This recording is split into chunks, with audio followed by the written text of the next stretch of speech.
কেউ খাবার জোগাতে কাজের সন্ধানে দৌড়াচ্ছে, আবার কেউ অতিরিক্ত খেয়ে খাবার হজমের জন্য দৌড়াচ্ছে। গভীর রাতে কারো পাজারো গাড়ি থামছে নিষিদ্ধ পল্লীতে। ঘরে অপেক্ষারত স্ত্রী দীর্ঘ শ্বাস ফেলছে। কেউ ভাঙা ঘরে থেকে স্ত্রীকে নিয়ে অবিরত স্বপ্নের জোয়ারে ভাসছে।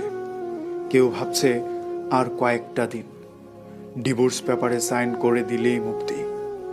কেউ একটা সম্পর্ক টিকিয়ে রাখার জন্য যুদ্ধ করে চলছে। কেউ সন্তান ডাস্টবিনে ফেলে দিয়ে দায় মুক্ত হতে চাচ্ছে। কেউ একটা সন্তানের জন্য সারাটা জীবন হাহাকার করছে। কেউ লাখ টাকার ডাইনিং টেবিলে বসে তৃপ্তির সহকারে ভাত খেতে পারছে না।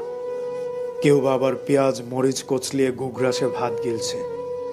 কারো দামি খাঁটি শুয়েও ঘুম আসছে না, ওষুধ খেতে হচ্ছে। কেউ আবার হিমেল হাওয়ায় ও ঘুরে ঘুমাচ্ছে।